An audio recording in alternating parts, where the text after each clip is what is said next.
स्वस्ति श्री गणेशाय नमः। स्वस्ति श्री गणेशाय नमः।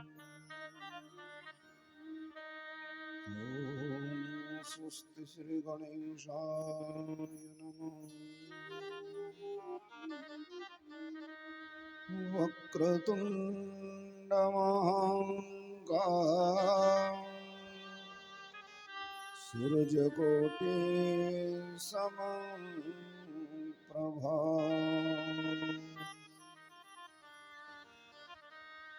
निर्विघ्नं कुरु मे देव सर्वकार्येषु सर्वदा।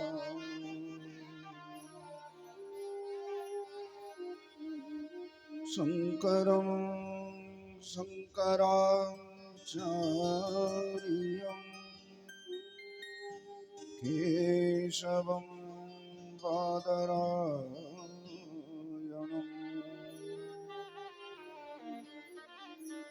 सूत्रभाष्य कृतौ वन्दे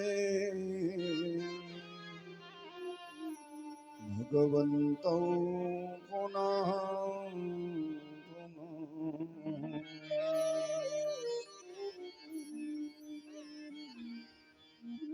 कृष्णाय वासुदेवाय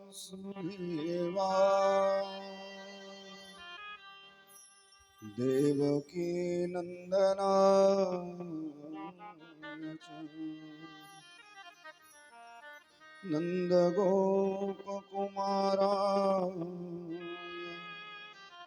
गोविन्दाय नमो नमः।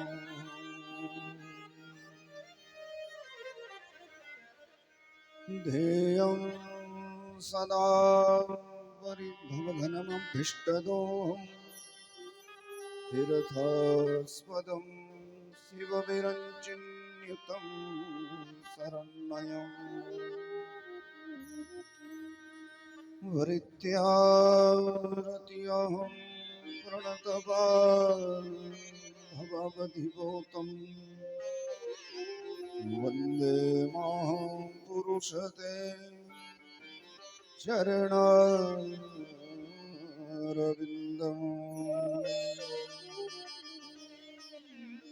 विनायकं गुरुं भानु ब्रह्मा विष्णु महेश्वरम् सरस्वतीं प्रणम्य सर्वकार्यार्थं सिद्धये।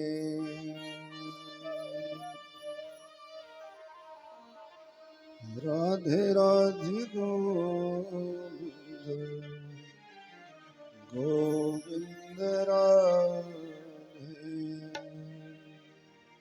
राधे राधे गोविंद गोविंद राधे राधे राधे गोविंद गोविंद राधे राधे राधे गोविंद गोविंद राधे गोविंद राधे गोपाल राधे गोविंद राधे गोपाल राधे गोविंद राधे गोपाल राधे गोविंद राधे गोपाल राधे राधे राधे गोविंद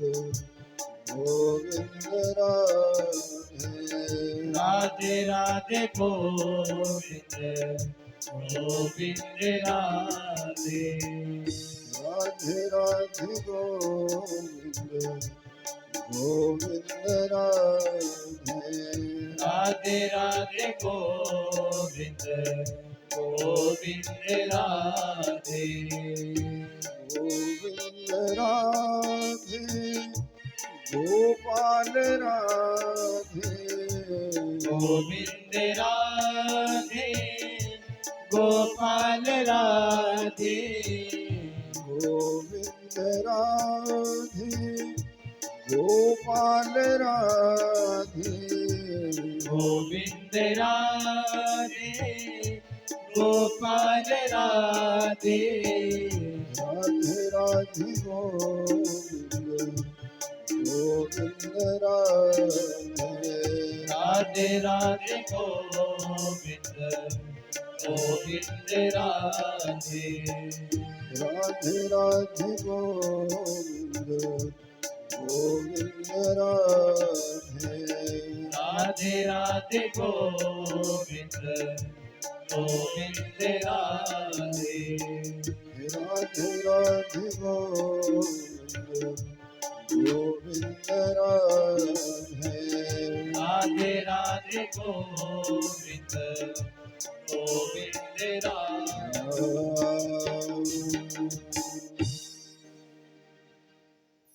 परम श्रद्धेया परात्पर अखिलेश्वर अकारण करुणा वर्णाल्य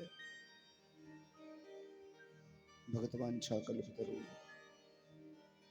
अखिल ब्रह्मांड नायक भगवान श्री कृष्ण की वांगमयी प्रतिमा श्रीमद् भागवत महापुराण वृंदावन बिहारी लाल मेरे बांके ठाकुर दैवाधिदैव भगवान शंकर आदि शक्ति जगत जननी मां भवानी इस क्षेत्र के समस्त देवी देवतागण परमादरणीय संत वृंद श्रद्धेय विद्युत मंडली सर्वाग्रगण्य विद्वान महानुभाव एवं तीर्थ तुल्य इस पावन पवित्र श्री राधा कृष्ण मंदिर परिसर में श्री कृष्ण जन्माष्टमी के उपलक्ष्य में आयोजित श्रीमद् भागवती कथा की रसपान करता पावन पवित्र आप समस्त पुण्यात्माओं सर्वविदित हैं कलिकाल के समस्त पापों को धो देने वाली श्रवण मात्र से जीव का लोक परलोक बना देने वाली श्रीमद् भागवत की इस दिव्य कथा को लेकर हम आप सभी सम्मिलित रूप से एकत्रित हैं। आज हमारे यहाँ इस सप्ताह ज्ञान महायज्ञ का तीसरा दिन है। ठाकुर जी की अनंत कृपा, कोई विघ्न नहीं, कोई बाधा नहीं। तीसरा दिन और सायंकालीन सभा, आप सभी का हार्दिक अभिनंदन, हार्दिक स्वागत। आइए परम पूज्य सदगुरुदेव भगवान को वंदन करके आज की इस दिव्यारी चर्चा को प्रारंभ करें।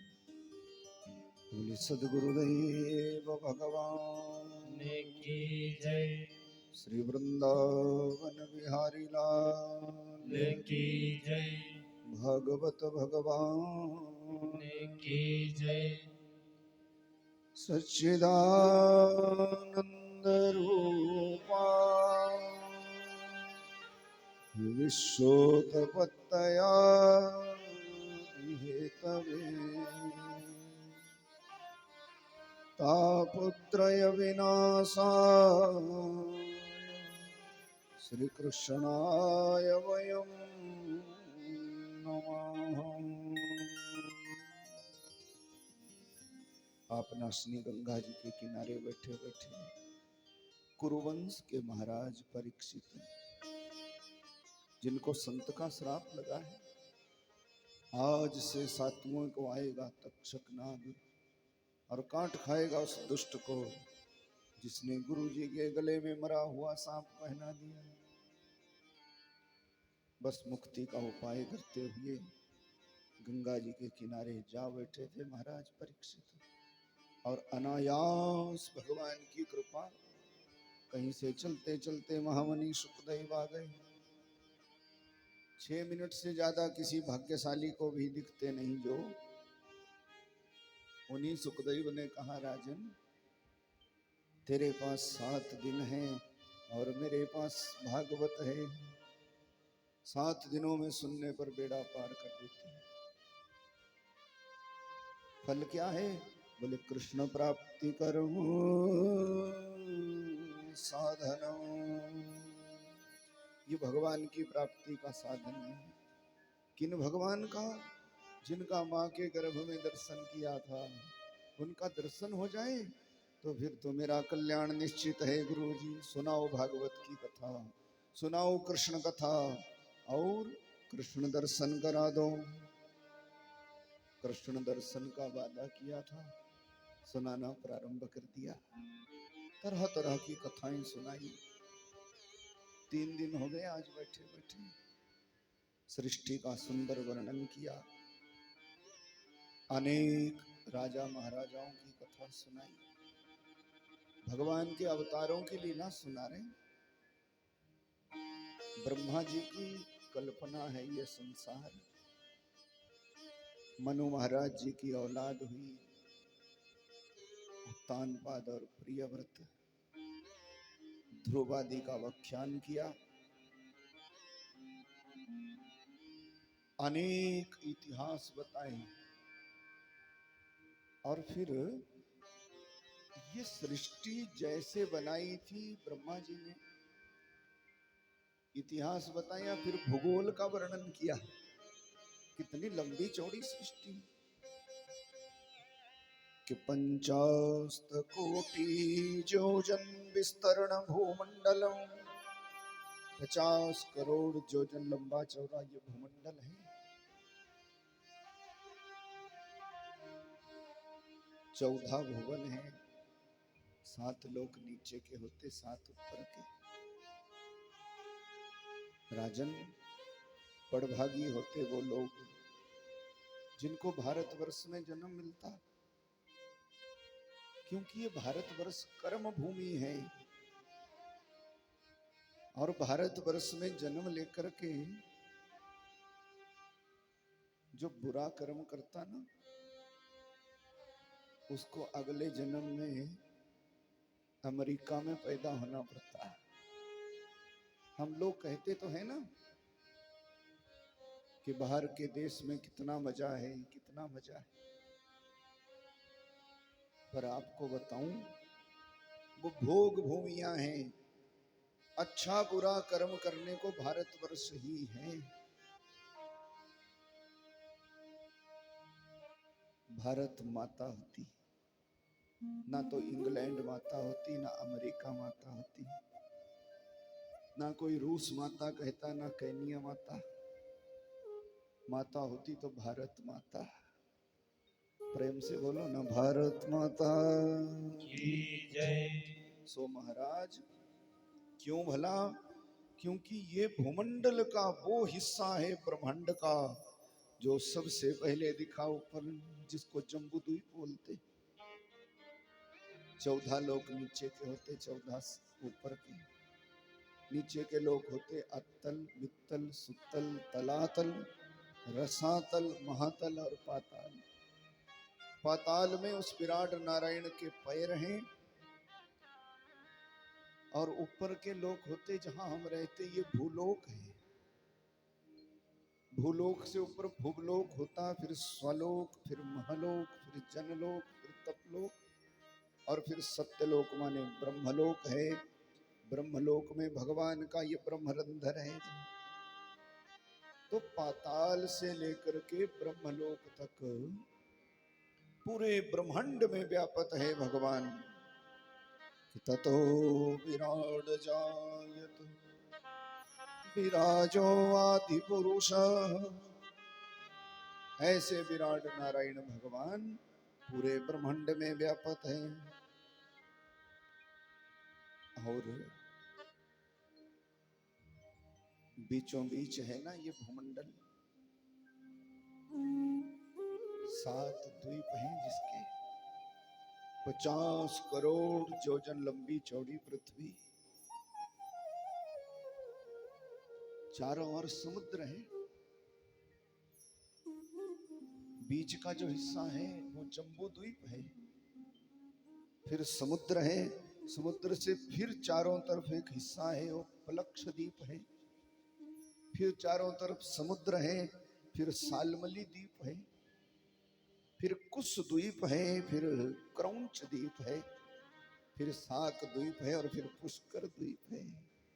ऐसे 7 द्वीपों से घिरा हुआ ये भूमंडल, बीचों बीच है जम्बू द्वीप। जम्बू द्वीप के 9 खंड हैं और उनमें जो बीच का हिस्सा है बिल्कुल वो है भरतखंड, और ये भरतखंड ही बना है कर्म करने को, और कोई जगह कर्म क्षेत्र नहीं है। यहाँ पर खरा कर्म करो तो स्वर्ग में जाते, बुरा करो तो इंग्लैंड में पैदा होते हैं, और फिर पशु की तरह व्यवहार करते, ना कोई साक ना संबंध, बस जन्म काटो पशु की तरह, और हम सोचते बड़े आदमी बन गए। ऐसे ठगे ना जाओ, हम भारतवासी हैं, ये गौरव का विषय है कि तत्रापि भारतम एव वर्षम्। सुखदेव ने कहा राजन, ये हम अपनी ओर से नहीं बोलते, भागवत में लिखा है। सुखदेव ने कहा राजन, भूमंडल के बीचों बीच का हिस्सा जो जम्बू द्वीप है, ओंकार की ध्वनि के साथ जो सबसे पहले प्रकट हुआ, उसमें 9 खंडों में जो सबसे श्रेष्ठ खंड है वो है भरतखंड। भरतखंड माने भारतवर्ष, और वो कर्म भूमि है, कर्म करने को रखी है, तो ये भारतवर्ष कर्म भूमि है। बड़भागी होते वो लोग जिनको यहाँ जन्म मिलता, कई कई जन्मों का पुण्य होता जब, तभी भारतवर्ष में जन्म मिलता। तो राजन कि तत्रापि भारतम् एव वर्षम् कर्म क्षेत्रम् अन्यन्याष्टवर्षाणि स्वर्गिणाम् पुण्यशेषोपभोगास्थानानि भौमा स्वर्गपदानि वयापदिशन्ति। राजन, कर्म करने को भारत भूमि ही है, और तू बड़भागी है, भारत का सम्राट है तू। 7 दिन जिसकी जिंदगी के भाव देखो, घबराया नहीं, नहीं तो महाराजा थे परीक्षित। पर ये ज्ञान है कि कर्म भूमि है, अच्छा कर्म करेंगे तो पार हो जाएंगे। सब कुछ छोड़ा, चल गंगा जी के किनारे, कोई ऐसा हो जो भगवान से मिला दे हमारे को, कोई ऐसा हो जो भगवान से मिला दे। तो श्रेष्ठ कर्म है सत्संग, श्रेष्ठ कर्म है सज्जनों की शरणागति, श्रेष्ठ कर्म है भगवान का भजन। बोले वृंदावन बिहारी लाल की जय। और कर्म की प्रधानता है, जैसा कर्म करोगे वैसा फल पाओगे। कि कर्म प्रधान विश्व करि राखा, कर्म प्रधान विश्व करि राखा, जो जस करहि तस फल चाखा, जो जस करहि तस फल चाखा। बिनु सत्संग विवेक न होई, बिनु सत्संग विवेक न होई, राम कृपा बिनु सुलभ न सोई, राम कृपा बिनु सुलभ न सोई। कर्म प्रधान विश्व करि राखा कर्म प्रधान विश्व कहि राखा जो जस करहि तस फल चाखा जो जस करहि तसो फल चाखा। राजन, इसलिए चाहिए कि मनुष्य सत्कर्म करे और जीवन का लाभ उठाए, भगवान की प्राप्ति का साधन करे। यही मनुष्य जन्म में जीव का परम कर्तव्य है। ऐसी कथा सुना रहे। परीक्षित ने पूछा एक सवाल, गुरुजी सत्कर्म तो पाप कर्म का प्रायश्चित है, हमसे कोई पाप कर्म हो जाए तो फिर दान पुण्य करके पूजा पाठ करके प्रायश्चित करके उस पाप से छुटकारा मिल जाता है, ऐसा विद्वान लोग कहते हैं। सुखदेव ने कहा ये तो है, बुरे कर्मों का प्रायश्चित है सत्कर्म। कोई हमसे गलती हो जाए, कोई अपराध हो जाए, उसके लिए शास्त्रों में प्रायश्चित लिखा है। सत्कर्म करके पाप कर्म का जो बुरा फल है उससे छुटकारा पाया जा सकता है। बस कर्म की महिमा है। परीक्षित के मन में एक प्रश्न पैदा हुआ। परीक्षित ने कहा गुरुजी जब कर्म का ही फल मिलना है तो फिर उसमें घबराना क्या? बुरे कर्म का बुरा फल है, खरे का खरा फल है। पर माया इतनी ठगनी है गुरुजी कि आज तो बुरा कर्म कर लिया, कल को पाठ पूजा कराई, बोले बुरे कर्म से छुटकारा हो गया, और परसों को माया ने घेर लिया, फिर कोई बुरा कर्म कर लिया। मेरे मन में जिज्ञासा है गुरुजी, मैं ये चाहता हूं कि इस अच्छे बुरे कर्म के चक्कर में जीव कब तक मरता रहेगा, कब तक पैदा होता रहेगा, बार बार कष्ट भोगेगा। कोई परमानेंट प्रायश्चित बताओ ना, कोई ऐसा उपाय बताओ कि एक ही बार उस उपाय को करके दोबारा कर्म बंधन में पड़ना ही ना पड़े, इस चक्कर में आए ही ना, ऐसा कोई उपाय बताओ। सुखदेव ने कहा ऐसा सीधा सा उपाय है कि भज गोविंदम भज गोविंदम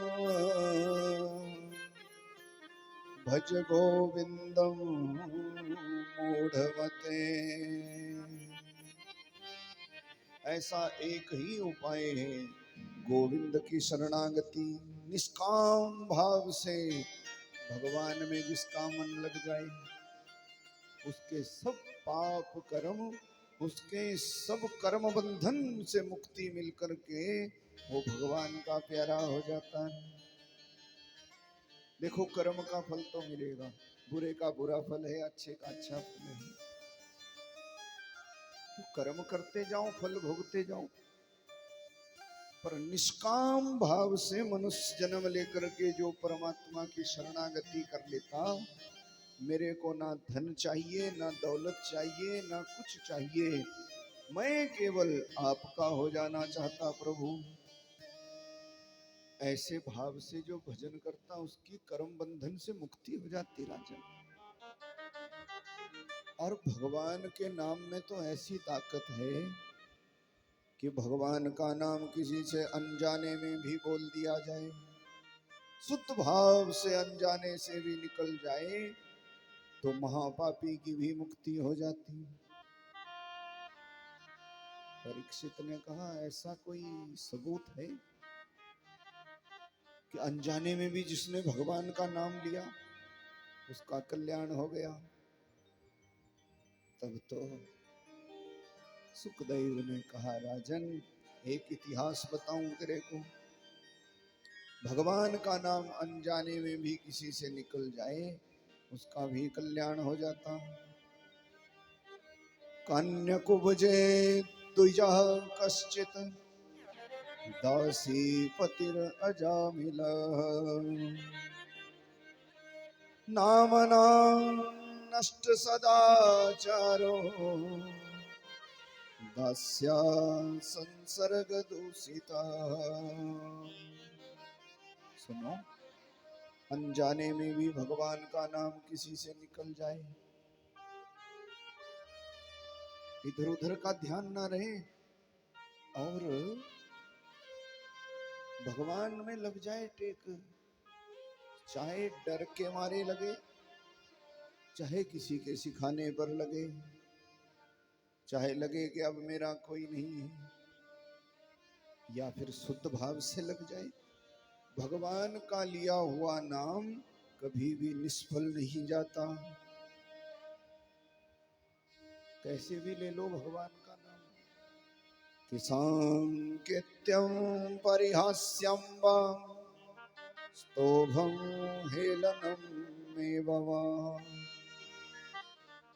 कि वैकुंठ नाम ग्रहणम शेषाघ्रहरम विदो। राजन, भगवान का नाम संकेत में भी ले लो ना।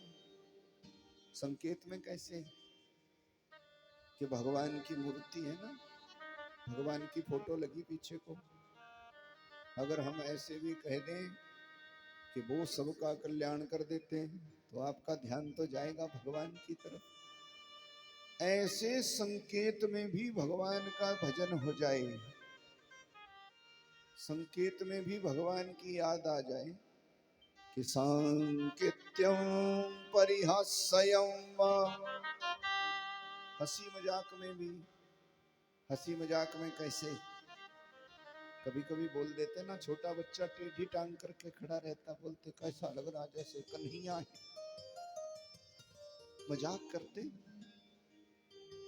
ऐसे हास परिहास में भी भगवान की याद आ जाए तो भी कल्याण करने वाली होती है। हेलनो स्तोभमेव वा,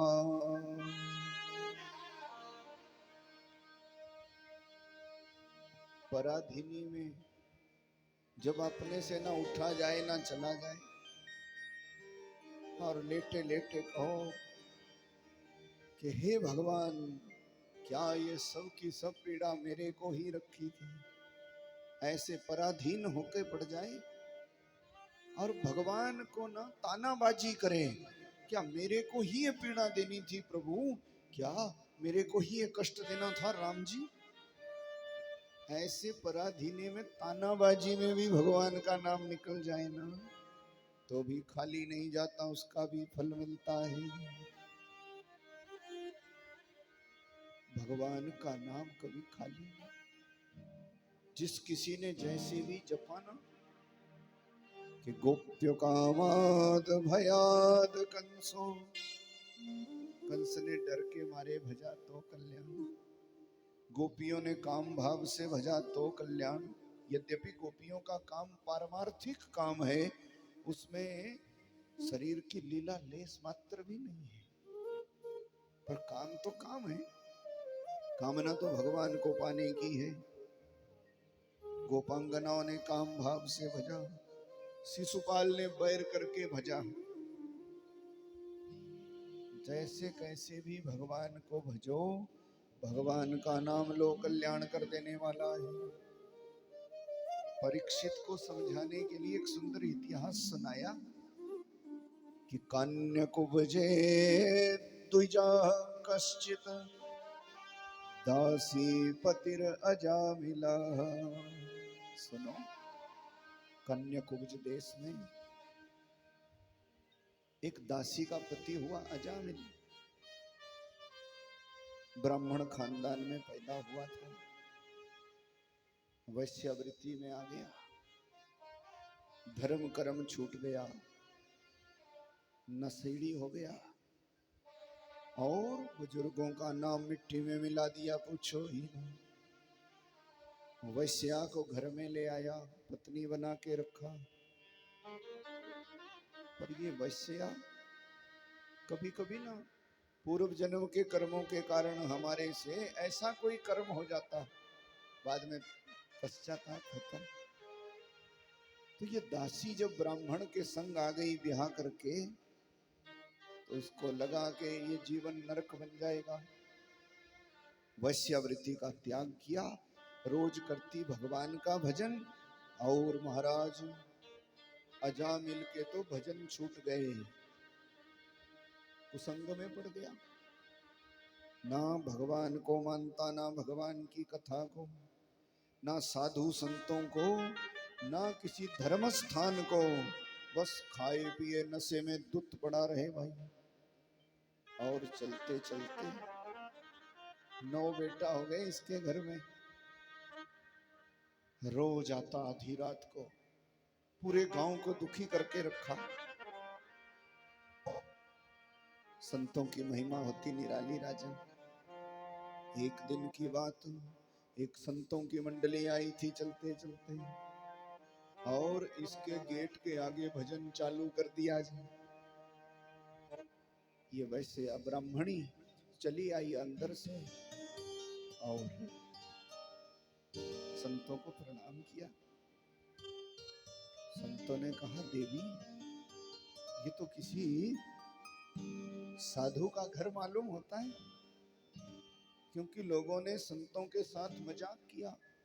संतों के साथ कभी मजाक नहीं करना चाहिए।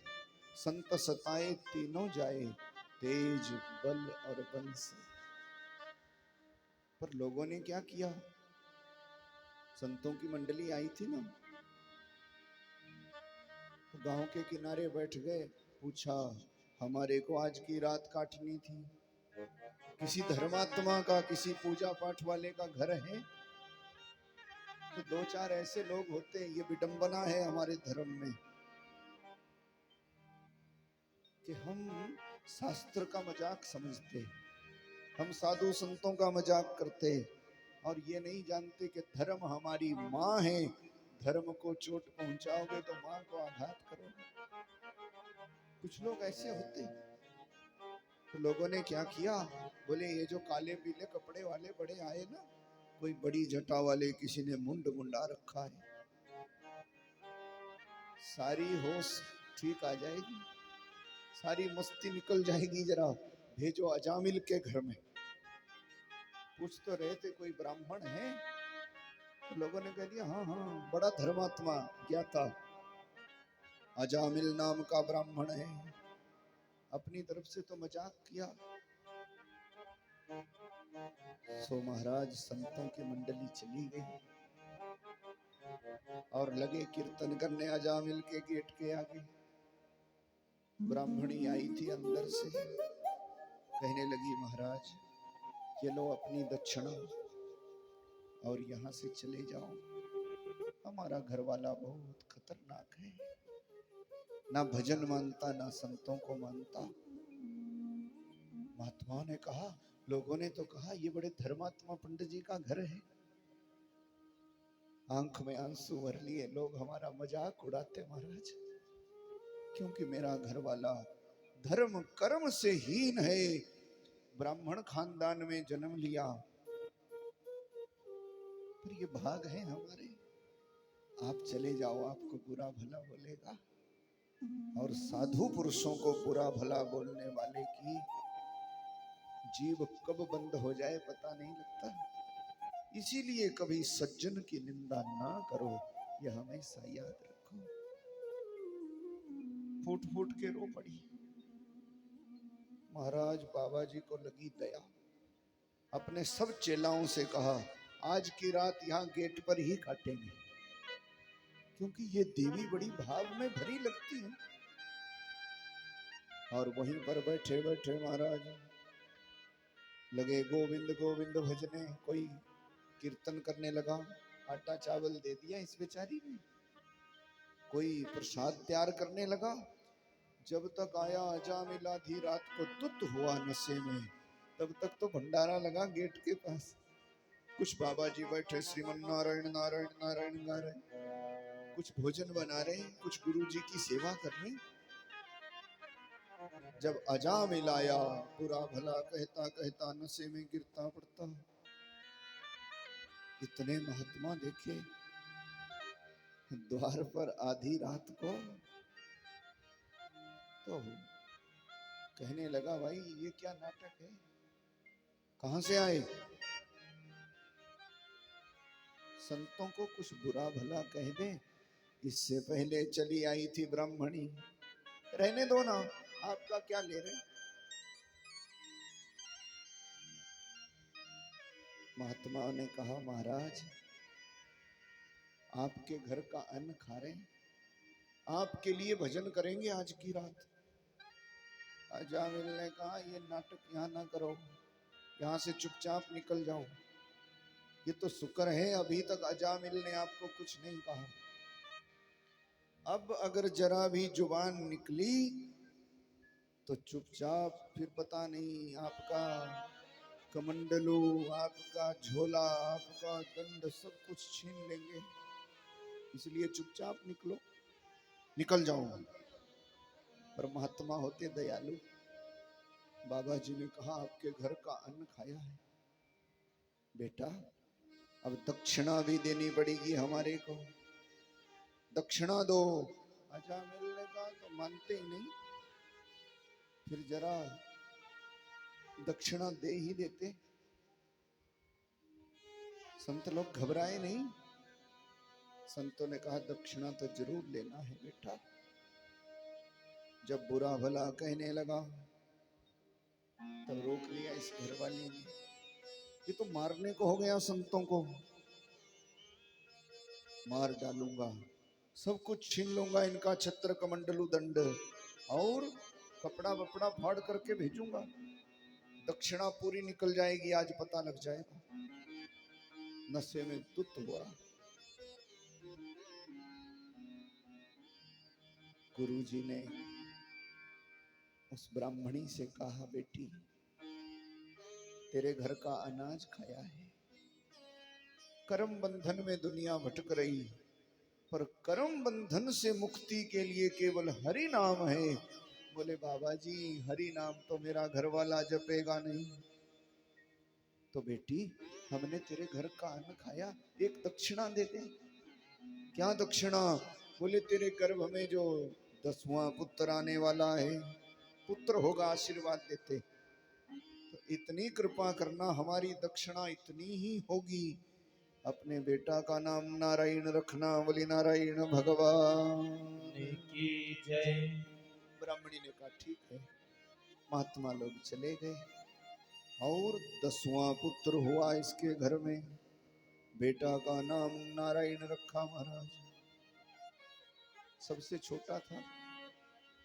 और एक बात याद रखना, समय सदा एक सा नहीं रहता जी। 10 साल पहले जो वक्त था वो 5 साल वैसे वैसा नहीं था, 2 साल पहले वैसा नहीं था, पिछले साल को वैसा नहीं था, और फिर इस साल को वैसा नहीं है। अगले साल को क्या पता कैसा रहे कि ना रहे। इसीलिए वक्त का भरोसा कभी ना करो, जितना हो जाए भगवान का भजन करो, बस यही सार है जीवन का। समय चलता गया, अजामिल बूढ़ा हो गया, 88 वर्ष का। अब तो ना देह चले, चारपाई पर पड़ा रहे, खांसता रहे। फिर अंत समय भी सबका आएगा। कल सुनाया था ना आपको कि हुआ है साथ सभी के, साथ तेरे भी होएगा। हुआ है साथ सभी के, साथ तेरे भी होएगा। हुआ है साथ सभी के, साथ तेरे भी होएगा। उठ न सकेगा मुड़ कर प्यारे, नींद तू ऐसी सोएगा। उठ न सकेगा मुड़कर प्यारे, नींद तू ऐसी सोएगा। सोच समझ ले रे मन मूरख, सोच समझ ले रे मन मूरख, आखिर में पछताएगा। आखिर में पछताएगा। क्या तू लेकर आया बंदे, क्या तू लेकर जाएगा। क्या तो लेकर आया बंदे, क्या तो लेकर जाएगा। हुआ है साथ सभी के, साथ तेरे भी होएगा। हुआ है साथ सभी के, साथ तेरे भी होएगा। उठ न सकेगा मुड़कर प्यारे, नींद तू ऐसी सोएगा। उठ न सकेगा मुड़कर प्यारे, नींद तू ऐसी सोएगा। आए हैं सो जाएंगे, राजा रंग फकीर। जो आया सो जरूर जाएगा। अजामिल चारपाई पर पड़ा पड़ा, अब जन्म भर कभी पुण्य तो किया नहीं था। जमदूत आ गए ले जाने को। ऊर्ध्व केसो ऊर्ध्वदंता, जिनके मैले कुचैले दांत है और खड़े खड़े बाल, मैला कुचैला शरीर, ऐसे जमदूत जिनको देखने से घबराया अजामिल जन्म भर पाप कर्म तो किए ही थे महाराज। और क्या करे, जमदूतों से डर लगा। बालक तो चले गए थे इधर उधर, और छोटा था नारायण, तो नारायण भी गया था खेलने को थोड़े दूर। ज्यों ही जमदूतों को देखा डर लगा, अब नहीं बचूंगा, अब नहीं बचूंगा। तो दूरे कृष्ण का सक्तम पुत्रम नारायणम हवयम। खेलने को गया था ना दूर, अजामिल को डर लगा, और तो कोई पास में था ही नहीं। तो एकदम से चिल्लाया नारायण नारायण नारायण, 3 बार निकला और तो प्राण निकल गए इसके महाराज।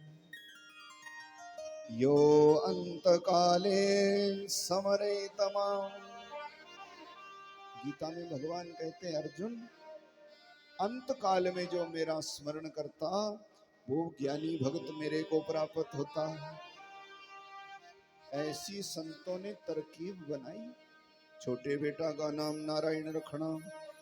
और जैसे ही चिल्लाया जोर से नारायण नारायण नारायण, एकदम विमान आया, भगवान नारायण के पार्षद आ गए ले जाने पर।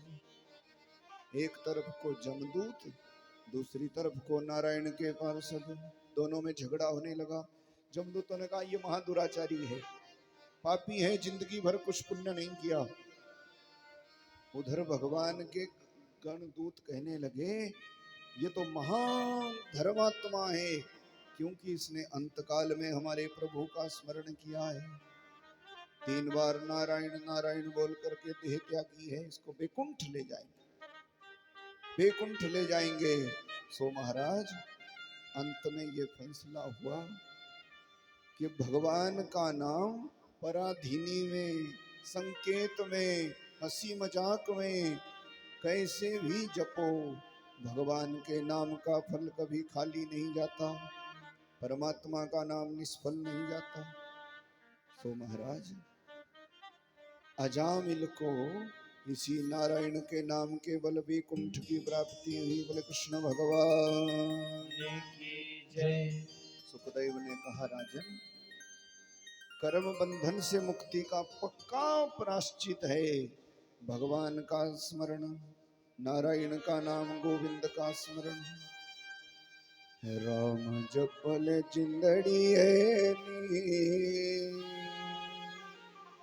इथे बैठ सदा नाम रहना। बस यही सत्संग है। इसीलिए आपको सलाह देते हैं, जपो भगवान का नाम, करो भगवान का भजन। क्या पता कब कैसा समय आ जाए। राम जपल जिंदड़ी है नी, इथे बैठ सदा न रहना। राम जपल जिंदड़ी है नी, इथे बैठ सदा न रहना। राम जपल जिंदड़ी नी, इथे बैठ सदा ना रहना। इथे बैठ सदा न रहना, इथे बैठ सदा न रहना। इथे बैठ सदा ना रहना, इथे बैठ सदा ना रहना। राम जपल जिंदड़ी इथे बैठ सदा न रहना। राम जपल जिंदड़ी इथे बैठ सदा ना रहना।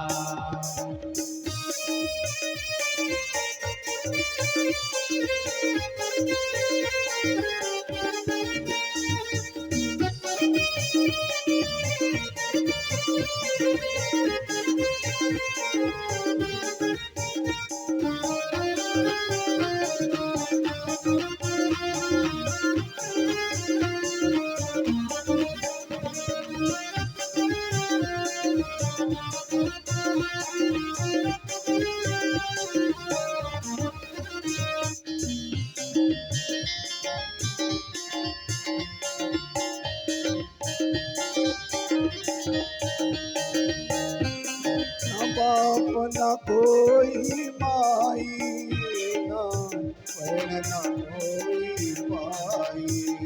ना बाप न कोई माई, ना बहन न कोई भाई। ना बाप न कोई माई, ना बहन न कोई भाई। ना बाप न कोई माई, ना बहन न कोई भाई। सब कुछ छड़ना पैना, जय हो सब कुछ छड़ना पैना। इथे बैठ सदा न रहना। राम जपल जिंदड़ी इथे बैठ सदा ना रहना। राम जपल जिंदड़ी इथे बैठ सदा ना रहना। इथे बैठ सदा न रहना, इथे बैठ सदा न रहना।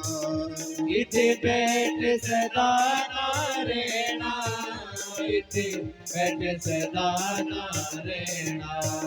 राम जपल जिंदड़ी इथे बैठ सदा न रहना। राम जपल जिंदड़ी इथे बैठ सदा ना रहना।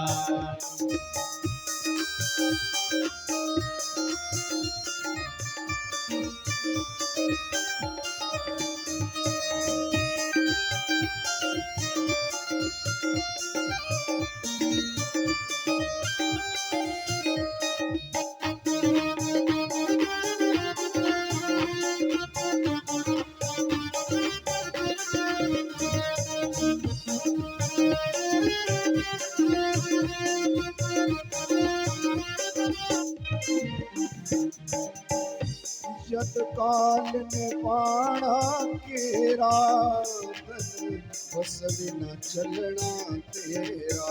जत काल ने पाना तेरा, तत बस बिन चलना तेरा। वो जत काल में पाणा केरा, बस बिना चलना तेरा। जत काल ने पाना तेरा, तत बस बिन चलना तेरा। सब कुछ छड़ना पैना, जय हो सब कुछ छडना पैना इथे बैठ सदा ना रहना सकल जिंदड़ी इथे बैठ सदा ना रहना इथे बैठ सदा ना रहना इथे बैठ सदा ना रहना इथे बैठ सदा ना रहना इथे बैठ सदा ना रहना राम जिंदड़ी इथे बैठ सदा ना रहना राम सकल जिंदड़ी इथे बैठ सदा ना रहना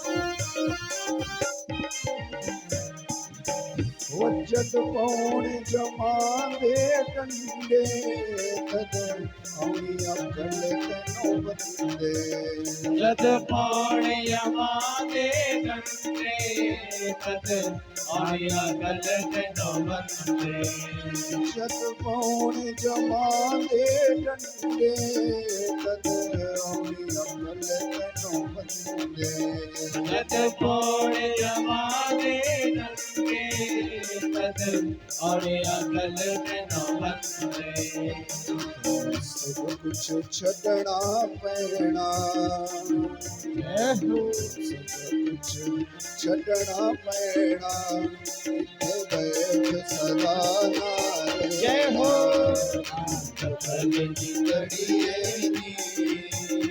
इथे बैठ सदा ना रहना ओ इथे बैठ सदा ना रहना इथे बैठ सदा ना रहना होइते बैठ सदा ना रहना होइते बैठ सदा ना रहना राम जन्म जिगड़िए इथे बैठ सदा ना रहना सकल जिंदड़ी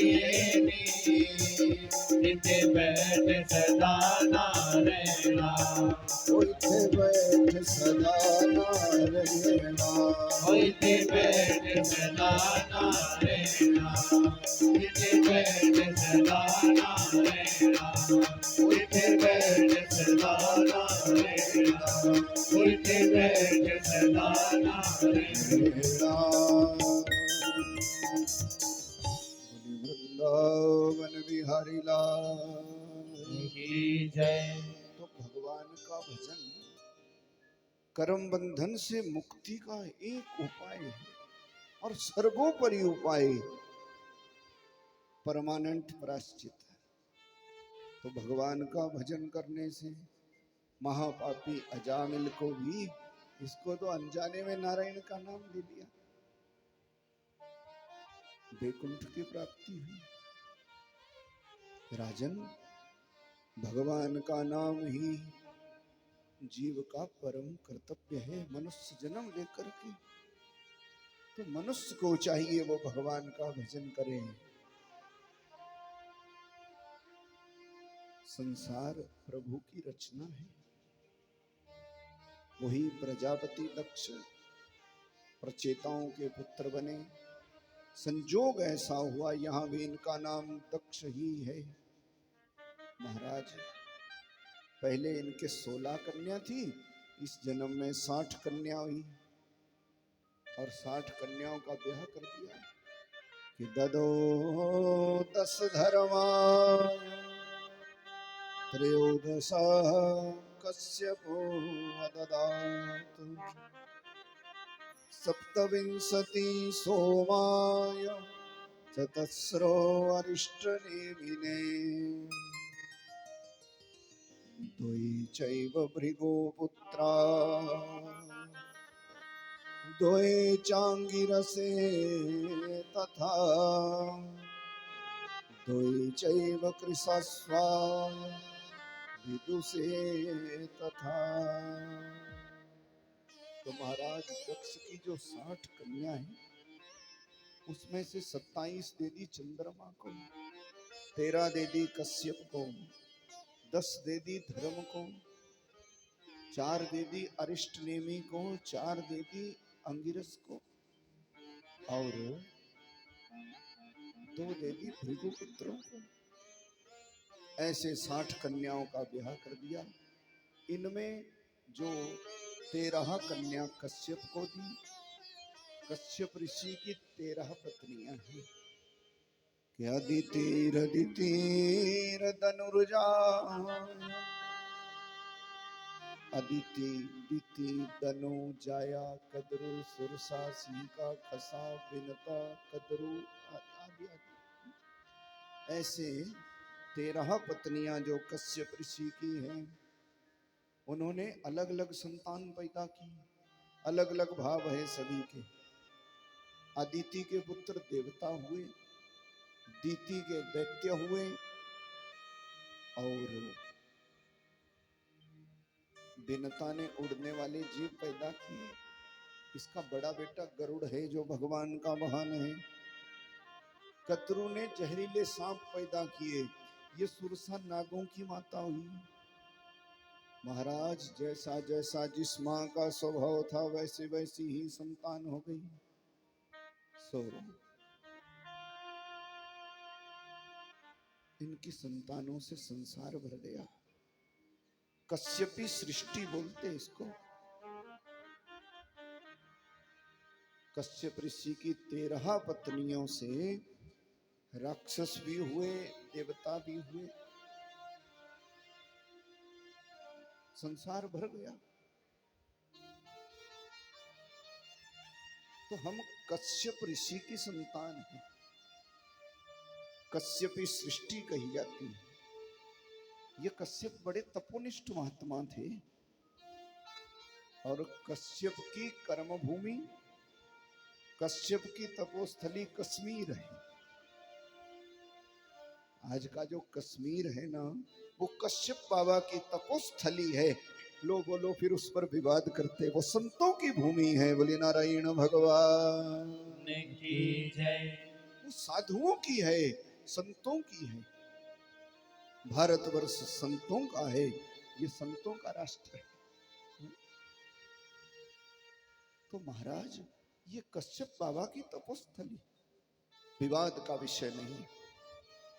सो कश्यप की 13 पत्नियों से राक्षस भी हुए, देवता भी हुए। है तो एक पिता के पुत्र, पर विचारधारा अलग अलग है, इसलिए इनमें लड़ाई झगड़ा होता रहता जी। और हर कभी झगड़ पड़ते। पर एक बात है, राक्षस लोग तप बड़ा भारी करते हैं, फिर भी बार बार मारे जाते हैं। परीक्षित ने कहा यही तो मेरे मन में भी सवाल आ रहा गुरुजी, कि देवता को कभी 1000 वर्ष की तपस्या करते नहीं देखा। देवता को तो थोड़ा सा कोई राक्षस पैदा हो गया ना, चलो ब्रह्मा जी के पास बचाओ बचाओ बचाओ बचाओ।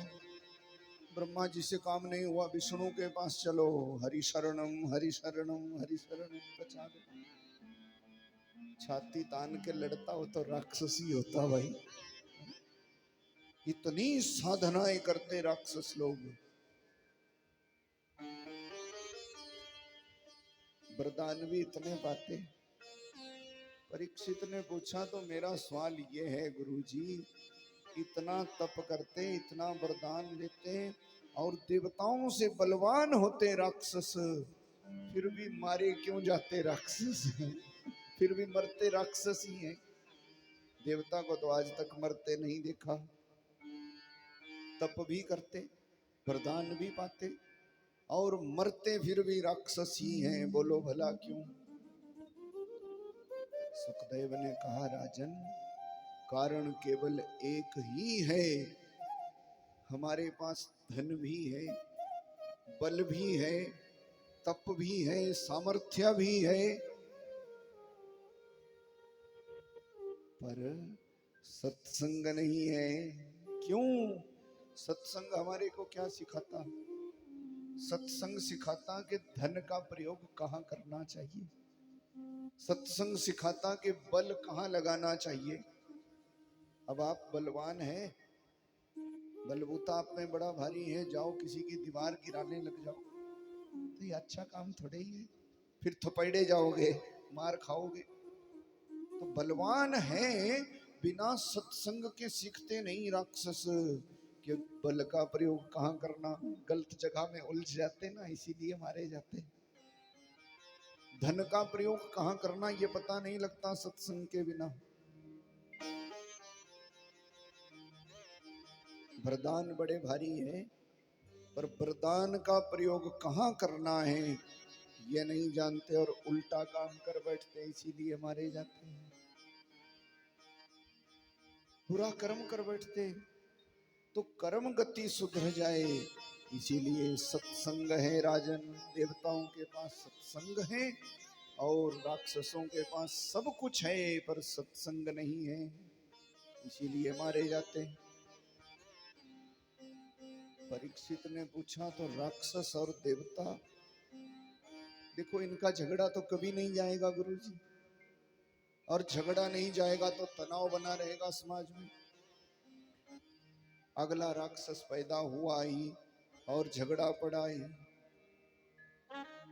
तो मेरे को लगता है ना, ये जो भगवान है ये भी नाटकबाजी करता है। ऐसा प्रश्न किया, ये जो भगवान है ये भी नौटंकी करता। सुखदेव ने कहा कैसी नाटक? बोले देखो, पहले देवता पैदा कर देता, फिर राक्षस पैदा कर देता, और फिर ये तो स्वाभाविक है, दोनों के विचार अलग होंगे तो लड़ेंगे, और फिर भगवान अपना सिक्का जमाता। क्या? देवता डर के मारे जाते, बचाओ बचाओ बचाओ, फिर कहता घबराओ नहीं, मैं आऊंगा अवतार लेकर के, तुम्हारा उद्धार करूंगा। कि जदा जदा ही धर्मस्य ग्लानिर्भवति भारत अभ्युत्थानम् अधर्मस्यम् तदात्मानं सृजाम्यहम्। मैंने वादा किया अवतार लूंगा, और अवतार ले भी लेते भगवान, खूब लड़ाई झगड़ा करते, राक्षस को मार देते, देवताओं को भी चैन आ जाता, बढ़िया हो गया। लो 5-10 साल जाते नहीं, अगला राक्षस फिर पैदा कर देता भगवान, और फिर लड़ाई झगड़ा शुरू हो जाता। सुखदेव ने सोचा जिंदगी के बच गए 4 दिन, और चेला तो तर्क पर तर्क करता जा रहा है। ये परीक्षित की कथा नहीं है, ये हम आप सबकी कथा है। जब तक सत्संग के पक्के हम नहीं होते, तब तक हमारे को भगवान पर भी सवाल खड़े हो जाते भाई। ऐसा दिमाग चलता, हम सोचते भगवान को ये काम नहीं करना चाहिए थे, भगवान ने ये क्यों किया। पर याद रखो, सुखदेव ने कहा राजन, भगवान जो कुछ भी करेगा ना तेरे से पूछ के करेगा, ना मेरे से पूछ के। क्यों? क्योंकि स्वच्छंद गति ईश्वर, ईश्वर की गति स्वच्छंद है। वो जो भी करता अपनी इच्छा से करता, जो भी करता संसार के कल्याण के लिए करता। इस बगीचे का मालिक है वो, उसको सब मालूम है क्या करना चाहिए क्या नहीं। परीक्षित ने कहा गुरुजी, मेरा ये कहने का भाव नहीं है, मेरा तो ये भाव है कि दुनिया की शांति क्यों भंग करें, इसलिए राक्षस पैदा ही ना करें तो फिर ये झंझट हो ही ना। तब तो सुखदेव ने कहा राजन, ये भी तेरी गलत फहमी है कि भगवान राक्षस पैदा करता। भगवान राक्षस पैदा नहीं करता। संसार में आकर के जो बुरा कर्म करता वही राक्षस बन जाता। भगवान तो कर्म का फल देता भाई, राक्षस भगवान पैदा नहीं करता। अच्छा कर्म करो तो देवता बन जाओ, बुरा कर्म करो तो राक्षस हो जाओ। बोलो भगवान उसमें क्या करें? भगवान तो राक्षस का भी है, देवता का भी है, कल्याण ही करता भगवान। परीक्षित ने कहा मेरी समझ में नहीं आ रहा, मैं तो समझता हूं कि राक्षस भगवान पैदा करता। बोले तो गलत है, कर्म हमारा लिखा विधाता, मिटाने वाला कोई नहीं। वक्त पड़े तो एक भी टुकड़ा देने वाला कोई नहीं। वो कर्म हमारा लिखा विधाता, मिटाने वाला कोई नहीं।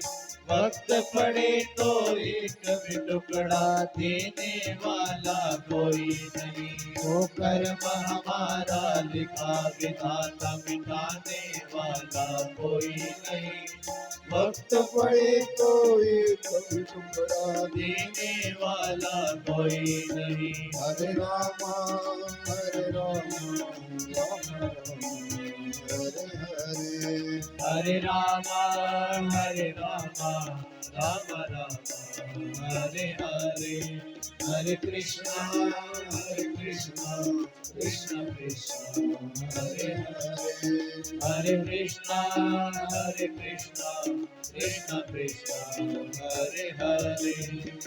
कर्म हमारा लिखा विधाता, मिटाने वाला कोई नहीं। कर्म हमारा लिखा विधाता, मिटाने वाला कोई नहीं।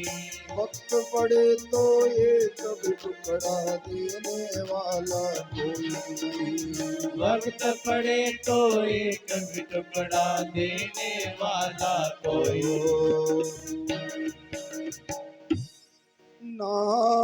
नाक्षयन्त खलु कर्माणि वर्ष कोटि कल्पशतैरपि, अवश्यमेव भुक्तव्यम् कृतं कर्म शुभाशुभम्। किया हुआ अच्छा बुरा कर्म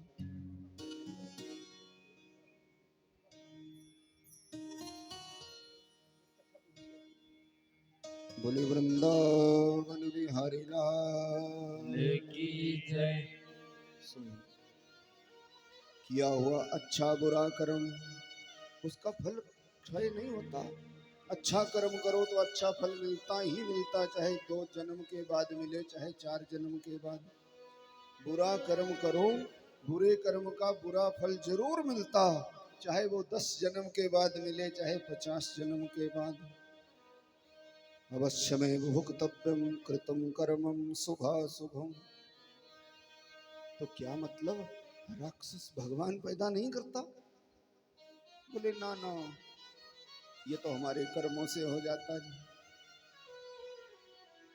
सुनो, एक बार वैकुंठ में सनकादि मुनि गए थे दर्शन करने को, और भगवान के द्वारपाल हैं जय विजय। तो जय विजय ने सनकादि मुनियों का मजाक कर लिया।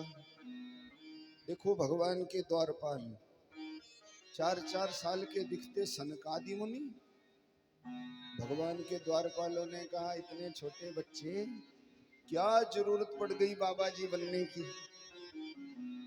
मजाक किया ना। अब बोलो द्वारपालों को कोई भगवान ने थोड़ी बोला था संतों का मजाक करो। क्या जरूरत पड़ गई बाबा जी बनने की? बोले हम भगवान का दर्शन करने को आए। द्वारपाल का भी अपना ही रोब होता है। राजा से मिलना आसान होता, पर चपड़ासी को मनाना मुश्किल होता। पूछो ना। सो द्वारपालों ने कहा खबरदार, अभी दर्शन नहीं कर सकते भगवान का। सनकादि मुनियों को बड़ी पीड़ा हुई, हम भगवान के द्वार आए और ये दर्शन करने से रोक रहे। थोड़ी देर को रुक गए। थोड़ी देर के बाद फिर कहा हमें भगवान का दर्शन करना है। बोले नहीं, कभी कभी हम अपनी पदवी का भी ख्याल भूल जाते कि हमारे को क्या करना चाहिए क्या नहीं। बोले अभी नहीं दर्शन कर सकते, थोड़ी देर को और रुके। तीसरी बार गए, बोले अब तो दर्शन करने देंगे। द्वारपाल ने कहा नहीं, जाओ घर में खेलो कूदो खाओ पियो, अभी खेलने कूदने की उम्र है। 4 साल के बच्चे और चले आए महात्मा बन करके। ये नहीं देखा कि ये सबसे पहले पैदा हुए ब्रह्मा जी की सृष्टि में। 4 साल के नहीं है, सबके परदादा हैं। चले आए और ज्यों ही तीसरी बार कहा जाओ खेलो कूदो खाओ पियो, उसी समय सनकादि मुनियों को क्रोध आ गया और सनकादि मुनियों ने कहा भगवान के द्वारपाल होने के लायक नहीं हो, श्राप देते तुम्हारे को, जाओ 3 जन्मों तक भयंकर राक्षस हो जाओ। सुखदेव ने कहा बोलो अब भगवान का क्या कसूर है, भगवान तो अंदर बैठे थे, इधर द्वारपाल संतों से उलझ गए बुरा कर्म किया, श्राप लगा, तो भगवान का कसूर क्या है। श्राप लग गया, तब दौड़ते दौड़ते गए भगवान के पास। बोले अब राक्षस बन जाएंगे हम, हमारा क्या होगा, हमारा क्या होगा। भगवान ने कहा तुमने क्या किया, मेरे द्वार पर पहरा देते मेरे प्रहरी, और तुम्हें श्राप लग गया, किसने दिया तुम्हें श्राप। बोले कोई 4 साल के बच्चे आए हैं, एक जैसे हैं, पहचाने नहीं जाते। भगवान ने कहा कितने हैं, 4 हैं। ओहो मूर्खों, वो 4 साल के बच्चे नहीं हैं, वो तो सबके परदादा हैं, वो तो सबसे पहले पैदा हुए। कहाँ गए सनकादि मुनि। बोले द्वार पर खड़े हैं। और नारायण भगवान दौड़ते दौड़ते आए, द्वार पर क्षमा मांगी, क्षमा कर दो क्षमा कर दो क्षमा कर दो। सनकादि मुनि तो चले गए, भगवान का दर्शन पाया। द्वारपालों ने कहा अब हमारा क्या होगा। भगवान ने कहा तुमने बुरा कर्म किया है, अब बुरे कर्म का बुरा फल तो भोगना ही पड़ेगा। सुखदेव ने कहा बोलो अब भगवान का क्या कसूर था, कर्म हम करें फल हम पाए तो भगवान को दोष लगाएं, भगवान का दोष नहीं है प्यारे। परीक्षित ने कहा कुछ कुछ समझ में आ रहा, आगे बोलो ना। बोले देख सनकादि मुनियों ने श्राप दिया, भगवान ने कहा संतों की बात हम भी नहीं टाल सकते, कोई साफ दिल का आदमी हो उसके साथ कोई दावघात करो तो बुरा फल भोगना ही पड़ता है, हमेशा याद रखो। इसीलिए किसी सज्जन को ना सताओ, किसी सज्जन को पीड़ा ना दो, छल कपट धोखाधड़ी ना करो, ये तो बुरा कर्म है। अब तुम्हें राक्षस तो बनना ही पड़ेगा, तब हमारा क्या होगा। अब 3 जन्मों को नहीं बनेंगे, अब हम गए सदा को, जब एक जन्म में बुरा कर्म करेंगे तो अगले में फिर बुरा, अगले में फिर बुरा, 3 तो बोलने को हो गए।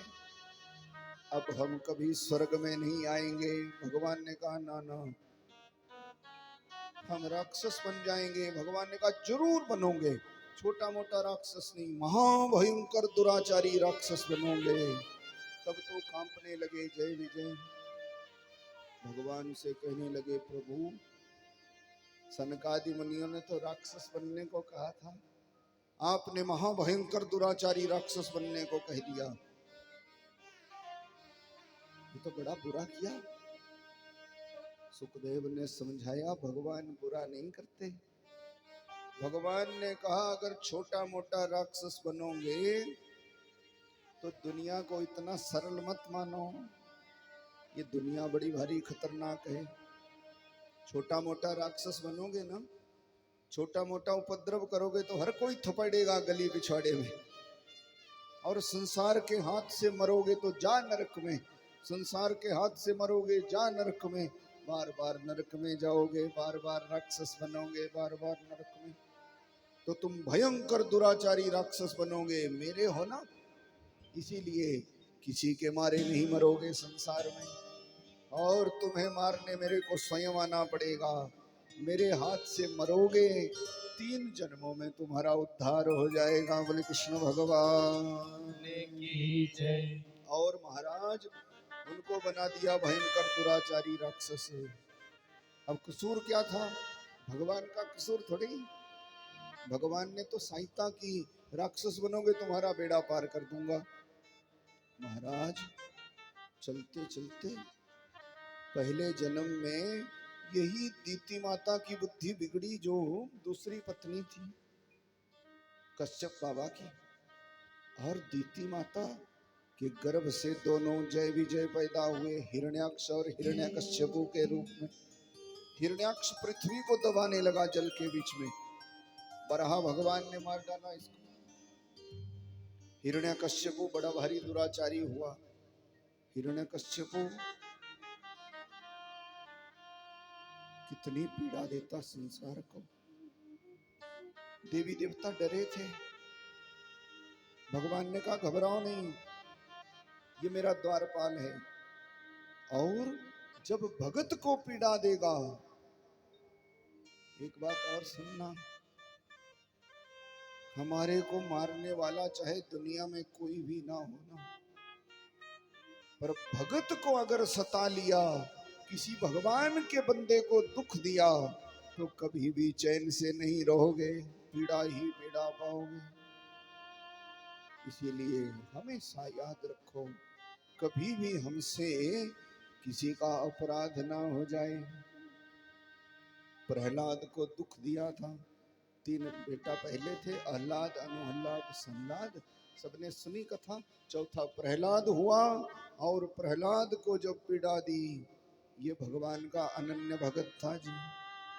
रटता रहता नमो भगवते तुभ्यं वासुदेवाय धीमहि प्रद्युम्नाय अनिरुद्धाय नमः संकर्षणाय ते। जहर खिलाया, नदी में फेंका, कुत्तों से कटाया, काल कोठरी में बंद कर दिया, आग में जलाया। तब से तो होली मनाई जाती है। बुआ जी जल गई, प्रहलाद को आंच नहीं आई, सब जानते हैं। और जब ये कैसे भी मरा नहीं, दैत्यों के सारे प्रयास विफल हो गए। वरदान पाया था ना हिरण्यकश्यपु ने, मैं मरना नहीं चाहता, मरना हो तो ना दिन में मरूं, ना रात में, ना धरती पर, ना आकाश में, कहीं भी मेरी मौत ना हो, ना अस्त्र से, ना शस्त्र से, ना बाहर ना अंदर। तब तो शाम का था समय, और सामने था ईंट पत्थर का खंबा। हिरण्यकश्यपु ने कहा तू मरता ही नहीं, कैसे भी दुखी करके रख दिया, कहाँ है तेरा भगवान? प्रहलाद ने कहा पिताजी वो कण कण में रहता है, ऐसी कोई जगह नहीं जहां भगवान नहीं। इस खंबे में भी है? बोले खंबे में भी है, अगर इच्छा करोगे तो खंबे में भी है। इस खंबे को अभी मैं तोड़ देता गदा के प्रहार से, और तेरा भगवान अगर खंबे से नहीं निकला तो मैं तेरे को जिंदा नहीं छोड़ूंगा, खत्म कर दूंगा अपने हाथ से। और खंबे पर जैसे ही गदा का प्रहार किया, तो सत्यम विदधातु निज भृत्य भासितम् उदवहन स्तंभे सभायां न मृगं न मानुषम्। भगवान ने नरसिंह अवतार लिया। बोली नरसिंह भगवान की जय। चारों तरफ देखा, शाम का समय था, द्वार पर हिरण्यकश्यपु खड़ा था, ना अंदर ना बाहर। गए भगवान, जंघा पर ले लिया, आधा बाहर आधा अंदर, ना ऊपर ना नीचे, ना अस्त्र ना शस्त्र, और कुपित होकर के अपने नाखूनों से फाड़ डाला था इसको। महाराज कुपित हुए नरहरि चारों तरफ निहार, असुर उदर निज नखन ते क्षण में डारो भार। और हिरण्यकश्यपों को मार करके अपने जय विजय द्वारपालों का पहले सांप से उद्धार कर दिया भगवान ने। परीक्षित ने कहा बात तो ठीक है, भगवान बुरा नहीं करते, ना राक्षस बनाते ना देवता। बोलो राक्षस भी अपने कर्म से बन जाए, देवता भी, भगवान तो सहायता करने को ही आते। और बोले सुन, यही यही भगवान के द्वारपाल जय विजय अगले जन्म में रावण और कुंभकर्ण हो गए, फिर इनको मारने स्वयं भगवान को आना पड़ा। फिर भगवान ने राम अवतार लिया और यही भगवान के द्वारपाल तीसरे जन्म में शिशुपाल और दंतवक्र होकर के पैदा हुए। तो इनको मारने भगवान को कृष्ण अवतार लेकर आना था महाराज। बस इतनी कथा कही थी और एकदम से अपना हिसाब ही बदल लिया परीक्षित ने। एकदम ध्यान आ गया, कृष्ण अवतार, कौन सा कृष्ण? वही कृष्ण जिनका आपने वादा किया दर्शन कराने का, वही कृष्ण जब अश्वत्थामा का ब्रह्मास्त्र मेरे को मारने आ रहा, आपको मैं सुनाया कि द्रोण्यस्त्र विप्लुष्टमिदं मदंगम संतान बीजं कुरु पांडवानां जुगोपकुक्षिं गतात चक्रो मातुश्च मेया शरणं गताया। पितामहां समरयवरञ्जया देवव्रताद्य तीर्थैस्तिमिङ्गिलैः दुरत्तया कौरवसैन्यसागरं कृत्वा तन्नवत्सपदं समेतप्लवा। वही भगवान जिनका मां के गर्भ में दर्शन किया, वही भगवान जिनकी कृपा से मेरे दादा अर्जुन आदि कौरवों की विशाल सेना को जीत गए। तो गुरुजी बात है ऐसी, अब मेरे को और कुछ भी नहीं सुनना है, अब कृष्ण कथा सुनाओ, कृष्ण कथा सुनाओ, कृष्ण कथा सुनाओ। सुखदेव ने सोचा ये तो एकदम से बदल गया, इसका भरोसा क्या है? ये तो ऐसा है जैसे कमल के पत्ते का पानी होता, हवा इस तरफ को चली तो इस तरफ को, इस तरफ को चली तो उस तरफ को, पक्का नहीं है। सदगुरु बड़े भारी दयालु होते। परीक्षा करी, राजन कृष्ण कथा यूं जिंदगी में नहीं आ जाती, सदगुरु दयालु होते। और जिंदगी में कृष्ण कथा अगर पाना हो तो आपको उपाय बताऊं, सबसे पहला नियम है भगवान शंकर की कृपा प्राप्त कर लो। जो नियम से शिव जी का पूजन करता है ना, शिव जी का पूजन तो करते आप लोग, शिवरात्रि मनाते, यहाँ भी मनाते, भांग भी खाते। हाँ तो ना खाओ, शिव जी ने कभी भांग नहीं खाई। हाँ हमेशा याद रखो, शिव जी ने भांग ना कभी खाई ना कभी पी। भांग खाने पीने वाले तो पागल हो जाते महाराज। शिव जी तो जहर पी गए, वो भी लोक कल्याण के लिए। किसी प्रकार की नशीली वस्तु का प्रयोग भगवान शंकर नहीं करते, हमेशा याद रखो। और लोग आड़ लेते शंकर भगवान की, नशे में दुत होके पड़े रहते भाई। कोई कहता काली माता को, कोई कहता भैरव बाबा को, और मदिरा पान करते लोग। कोई किसी देवता की आड़ लेता, कोई किसी की आड़ लेता महाराज। कोई मांस खाना प्रारंभ कर दिए, कोई मदिरा पान प्रारंभ कर दिए। हर किसी की आड़ लेकर के। और आजकल तो एक बात और चली है, कोई बोलते हमारे धर्म ग्रंथों में लिखा है कि मांस जरूर खाना चाहिए। हाँ? लोग पढ़ते नहीं है, एक अक्षर पढ़ लेते हैं, उसी को पकड़ करके फिरते रहते हैं। ये कमजोरी है कि हमारे को, हमने कभी संस्कृत नहीं पढ़ी, तो फिर हमारे को वेद शास्त्रों का ज्ञान कैसे होगा। पढ़ने भी लग जाए तो लोग बोलते यार संस्कृत से क्या होगा, इसमें कोई बड़ी नौकरी थोड़ी मिल जाएगी। नौकरी के लिए ना पढ़ो, कम से कम इस भारतवर्ष की गरिमा के लिए जरूर पढ़ो, और इस भारतवर्ष के संस्कार बने रहे, इसीलिए इतना तो जरूर पढ़ो कि हम अपने वेद शास्त्रों को कम से कम ज्ञान तो कर सके। अब वो जमाने थोड़ी रह गए,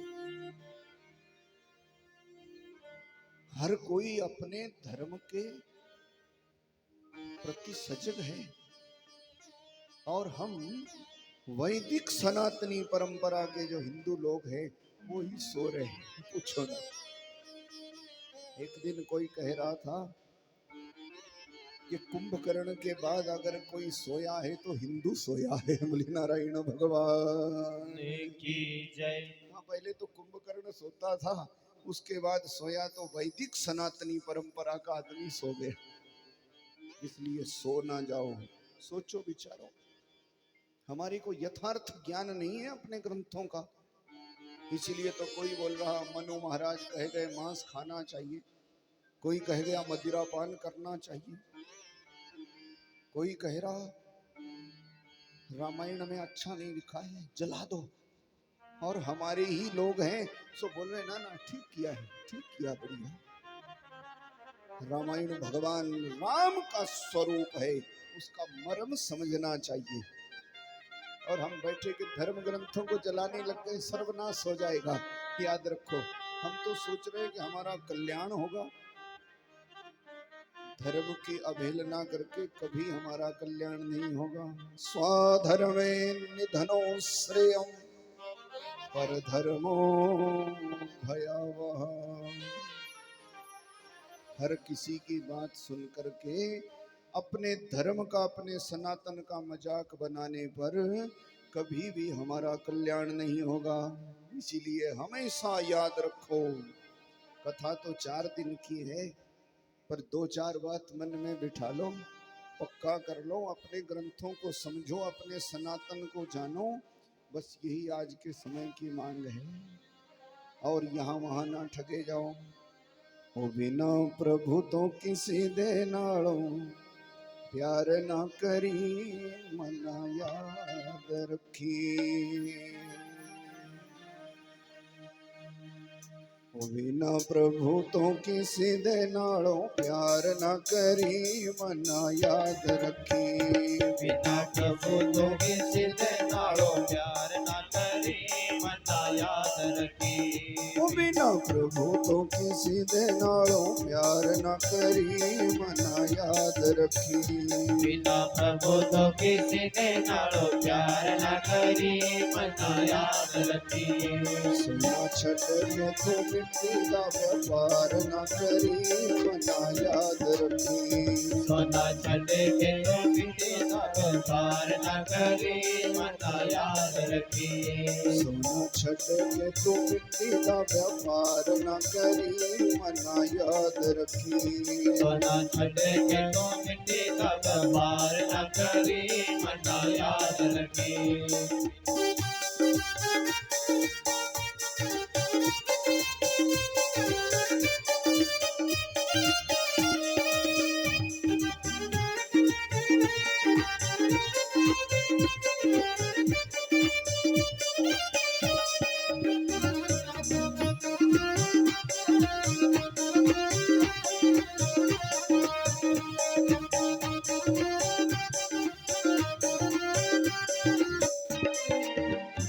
झूठ बोली ना कदी कट तोली ना, झूठ बोले न कभी कट तोले ना, झूठ बोली ना कदी कट तोली ना, झूठ बोली न कदी कट तोले ना, बोलना किसी ने ना तेरे तो तार बंदे मना याद रखी, लेना किसी ने न तेरे चौधार बंदे मना याद रखी, सोना छट के तू मिट्टी दा व्यापार ना करी मना याद रखी, सोना छड़ के तो मिट्टी का व्यापार न करी मना याद रखी, बिना प्रभु तो किसी दे नालों प्यार न करी मना याद रखी, बिना प्रभु तो किसी दे नालो प्यार न करी मना याद रखी,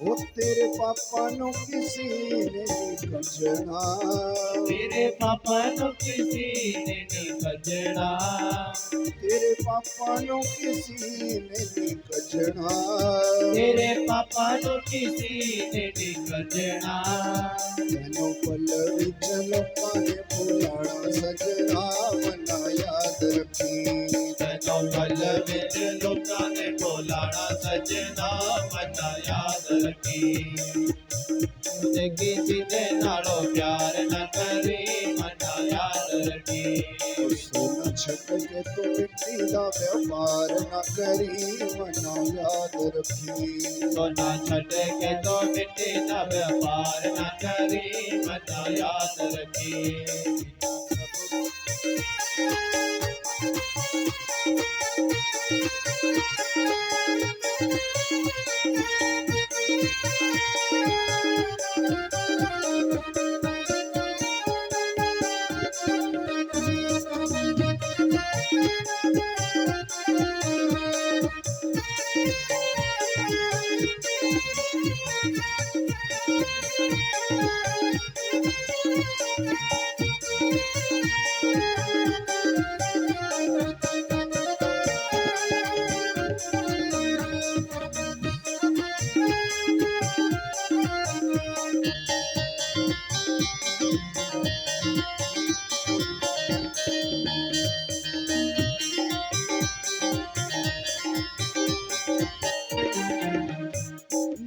खटले तो छट बंदा बोलना, एक खटले तो छठ बंदा बोलना, खटले तो छट बंदा बोलना, एक खटले तो छठ बंदा बोलना, बोलता जमावाड़ी पैनी तेना मार बंदे मना याद रखी, न तो जमा वाली बनी में तो मार बंदे मना याद रखी, सोना छट के तो मिट्टी दा व्यापार न करी मना याद रखी, सोना छट के तो मिट्टी नर पार न करी मना याद रखी, ओ बिना प्रभु तो किसी तो नारो प्यार न करी मना याद रखी, बिना प्रभु तो किसी ते नालो प्यार न करी मना याद रखी, बिना प्रभु तो किसी ने नारो प्यार न करी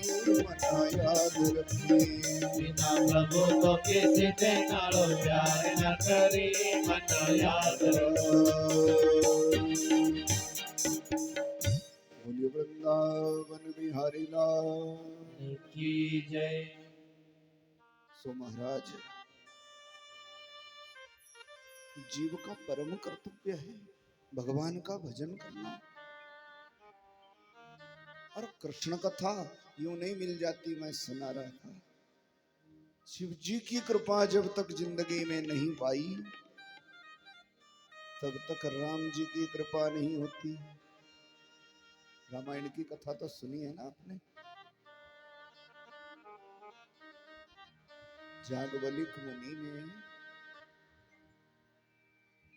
भरद्वाज को सुनानी थी राम कथा। उन्होंने पूछे राम कथा सुनाओ, रामायण में आपकी कथा, राम कथा सुनाओ। पर राम कथा नहीं सुनाई, शिव जी की कथा सुनाई। बोलो, तो जब तक शिव जी की कृपा ना हो तब तक राम कथा जिंदगी में नहीं आती। और जब तक राम जी दया नहीं करे तब तक भगवती की कृपा नहीं होती। और जब भगवती माता कृपा कर दे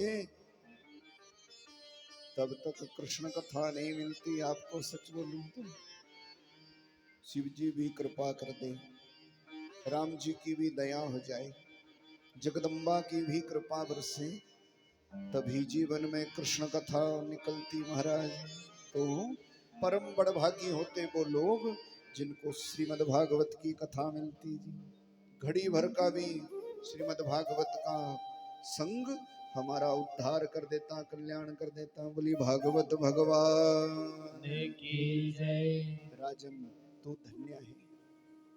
पर सोचा चेला कहीं कच्चा ना रह जाए, कृष्ण कथा सुनाओ, कृष्ण कथा सुनाओ। बोले यूं नहीं आ जाती जिंदगी में कृष्ण कथा। कृष्ण कथा सुनना हो तो पहले राम जी की कथा सुननी पड़ती। अब इच्छा तो ना सुनने वाले की थी ना सुनाने वाले की। नहीं तो राम कथा थोड़े समय में कैसे पूरी हो सकती। हजारों जिंदगियां बीत जाए, रघुनाथ का चरित्र अंत नहीं लेता जी। पर यहाँ ना तो मन था सुखदेव का के राम कथा सुनाए, ना परीक्षित का था सुनने का। तो गुरुजी ने कह दिया राम कथा सुननी पड़ेगी। चेला ने ढीली सी हाँ कर दी। और भागवत में 335 अध्याय हैं, राम कथा 1.5 अध्याय में सुनाई। बोलो कि विधि भी ना बिगड़े और चेला की परीक्षा भी हो जाए। तो सुना दी राम कथा। फिर सुनाई कृष्ण कथा। यहाँ पर भी ठाकुर की कृपा रहेगी तो राम कथा कल सुनेंगे दोपहर को संक्षेप में। और फिर कृष्ण कथा में चलेंगे जो सार है श्रीमद् भागवत का। और ये श्रीमद् भागवत 7 दिनों में ही कृष्ण प्राप्ति करा देने वाला है। कृष्ण कोई कल का ग्वाला बांसुरी वाला नहीं है, कृष्णस्तु स्वयं भगवान। ये कौन है, कहाँ से आते, सो आपको बताएंगे विस्तार से। भगवान की सब पर बनी रहे कृपा। बोली नारायण भगवान की जय। आप सभी का पुण्य सहयोग सराहनीय है। अब सूचना है आपको कुछ मिलेगी, हाजिरी भी आपकी बढ़िया है। खूब खूब साधुवाद आप सब। पहले दिन तो मेरे को एक खबर लगी थी कि क्या पता 2 आएंगे कि 4 आएंगे। मैं क्या 2 तो आओ 4 हो जाएंगे। और धीरे धीरे हैं फिर 4 भी हुए, 8 भी। आप सबका पुण्य सहयोग है, उसके लिए साधुवाद। आज की गाथा को यहीं पर विश्राम। शेष चर्चा कल होगी। फिर आरती गाकर प्रसाद लेकर ही सब जाना। उससे पहले व्यासपीठ से पंडित जी आपको कोई सूचना मार्गदर्शन देंगे, आप सब लोग प्रेम से सुने। बोली भागवत भगवान की जय। बोलिए वृंदावन वाके लाल की जय। श्रीमद् भागवत महापुराण की जय। व्यास गद्दी पर विराजमान परम पूजनीय श्रद्धेय श्री व्यास जी महाराज तथा कथा पांडाल में बैठे हुए सभी प्रभु प्रेमियों, आज तृतीय दिवस की कथा संपूर्ण होती है। बड़ी खुशी की बात है कि आज माताओं बहनों की संख्या थोड़ी ज़्यादा है। आप ज़्यादा से ज़्यादा संख्या में जो भी आपके आस पड़ोस में हैं, आपके संपर्क में हैं, उनको लाने से आपका पुण्य भी बढ़ता है।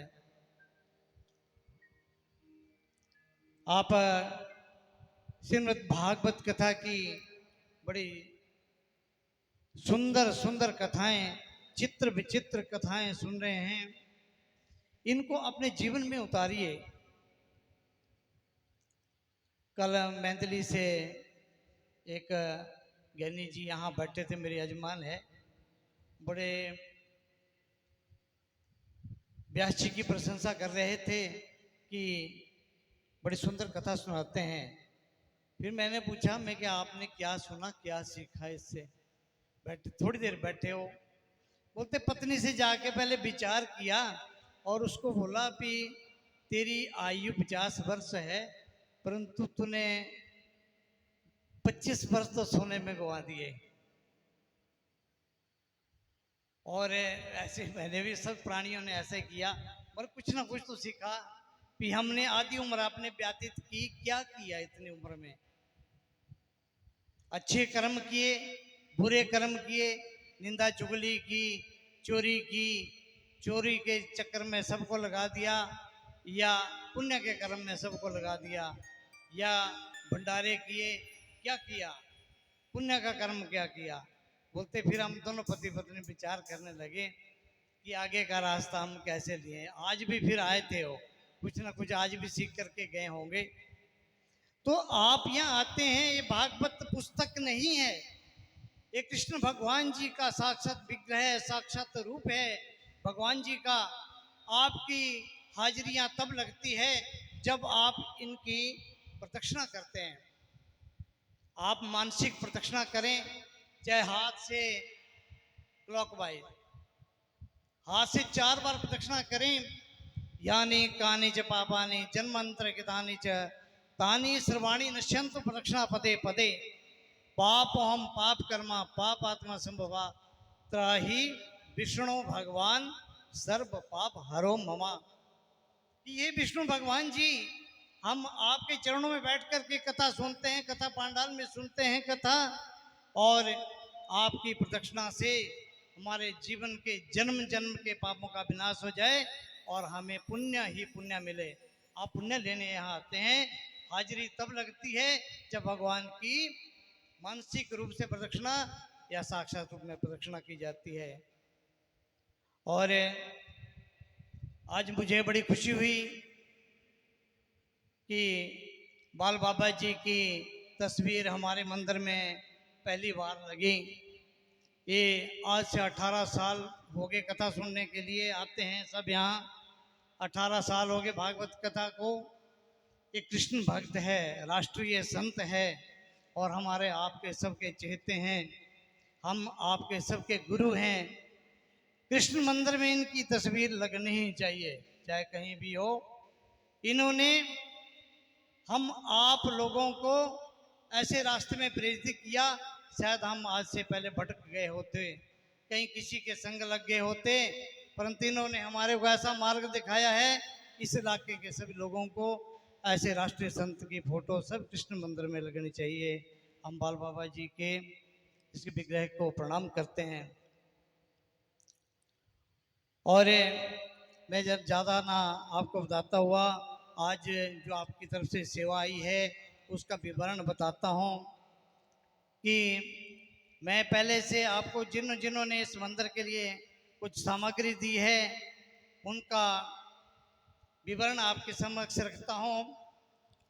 कि पहले दिन आवरणी जो है हमारे रमेश शर्मा जी और उनकी धर्मपत्नी द्वारा ब्राह्मणों की आवरणी की गई और पूजा भी पहले दिन करवाई गई।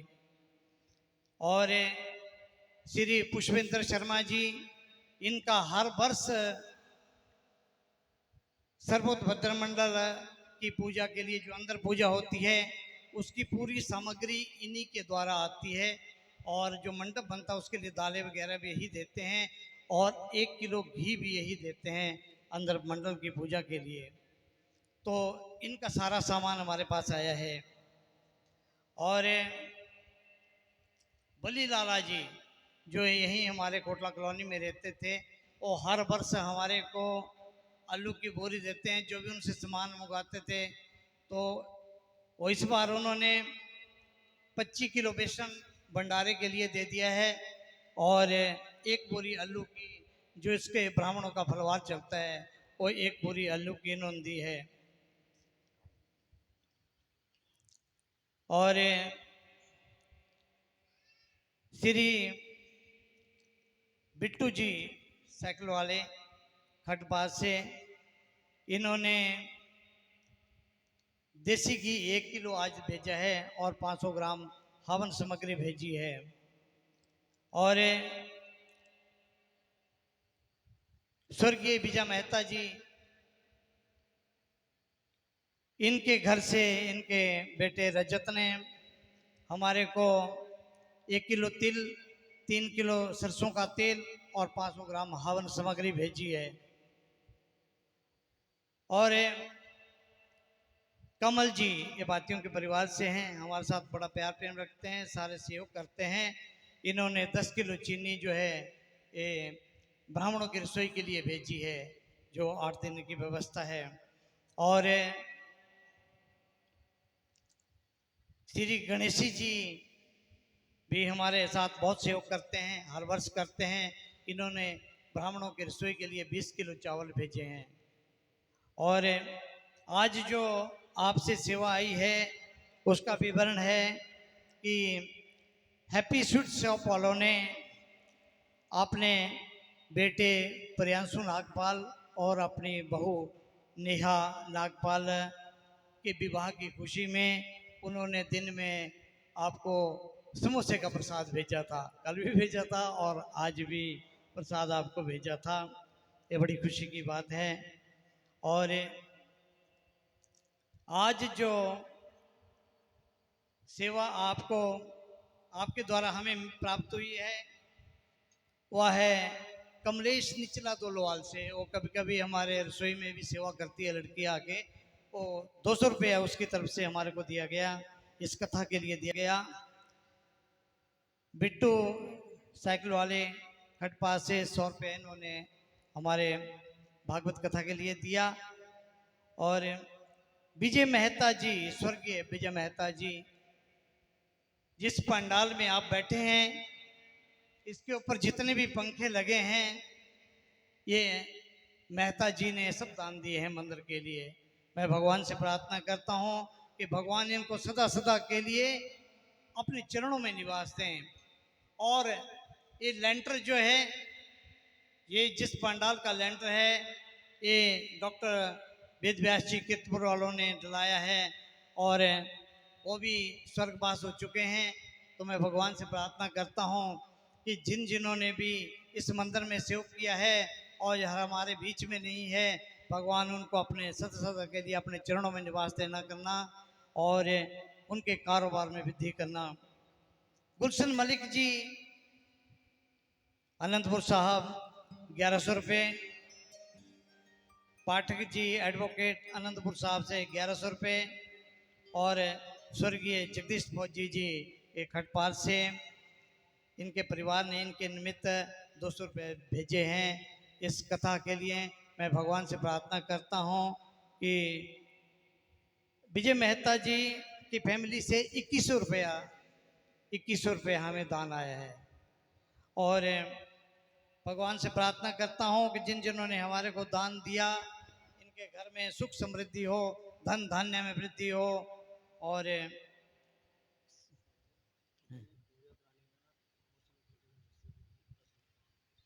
जिन्होंने भी, मैं हर रोज आपको बोलता हूँ कि जिन्होंने भी पूजा करवानी हो, पूजा की व्यवस्था जो है हम बनाते हैं। और पूजा की व्यवस्था शर्मा जी को बता दें, रमेश शर्मा जी को बता दें। और ये पूजा की व्यवस्था का प्रबंध हमारे द्वारा किया जाएगा।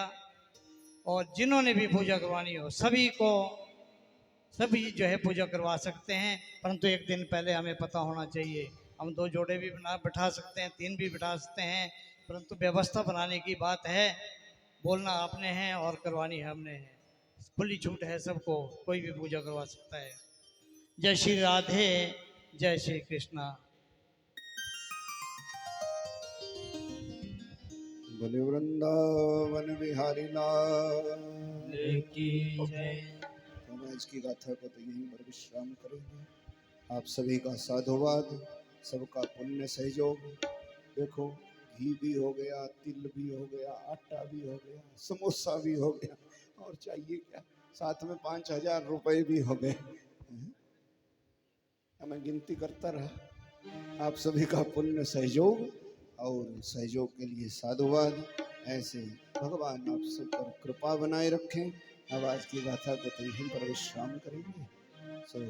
सब लोग आरती गाकर प्रसाद लेकर ही जाइएगा। अपने स्थान पर सब खड़े हो जाइए। वसुदेव सुतं देवं कंसचाणूरमर्दनं देवकी परमानंदं कृष्ण वंदे जगद्गुरुं। बांके बिहारी तेरी आरती गाऊं, बांके बिहारी तेरी आरती गाऊं, बांके बिहारी तेरी आरती गाऊं, आरती गाऊं प्यारे तुझको रिझाऊं, आरती गाऊं प्यारे तुझको रिझाऊं, बांके बिहारी तेरी आरती गाऊं, बांके बिहारी तेरी आरती गाऊं।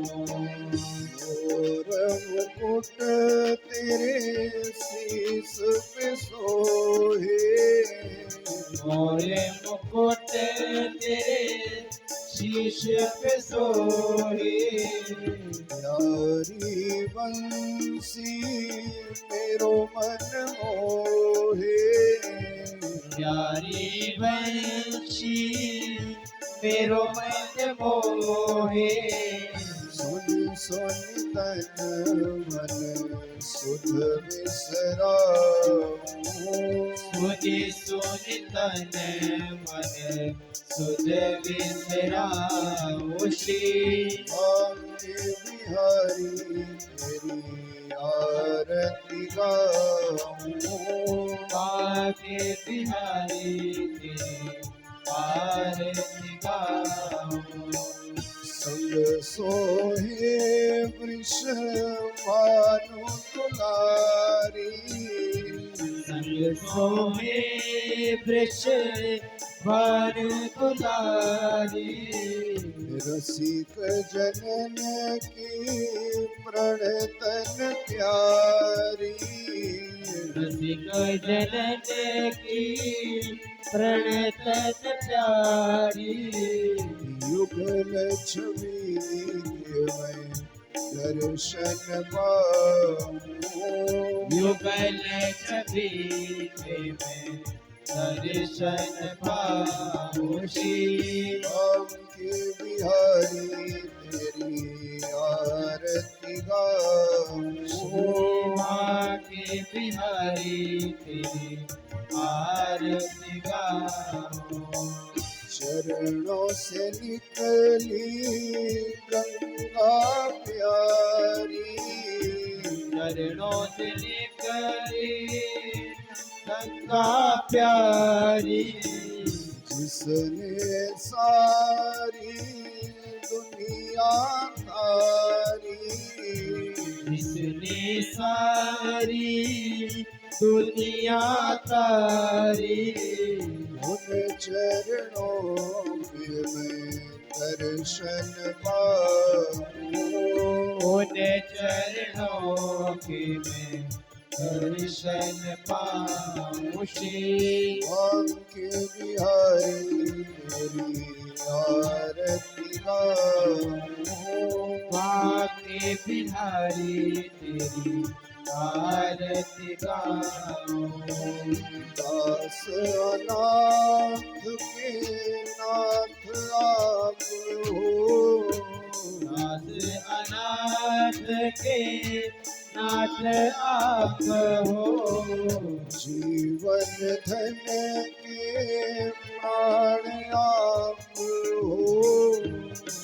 जीवन धन के प्राण आप हो। देख छवि बलिहारी मैं जाऊं। देख छवि भली हारी में जाऊं श्री बांके बिहारी तेरी आरती गाऊं। माँ के बिहारी तेरी आरती गाऊं। भारद्वाज के प्यारे तुम हो। भगतों के प्यारे प्रभु तुम हो।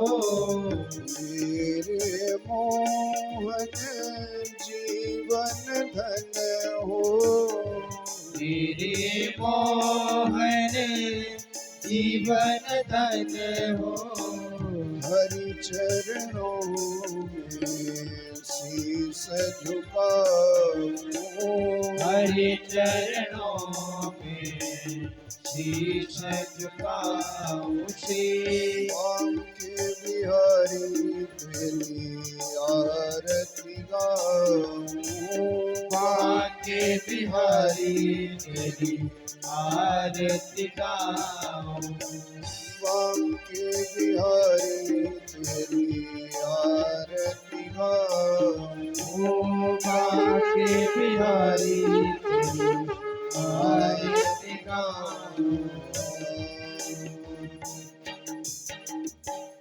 कर्पूर गौरम करुणावतारं संसार सारं भुजगेन्द्रहारं सदा वसन्तं हृदयारविन्दे भवं भवानी सहितं नमामि।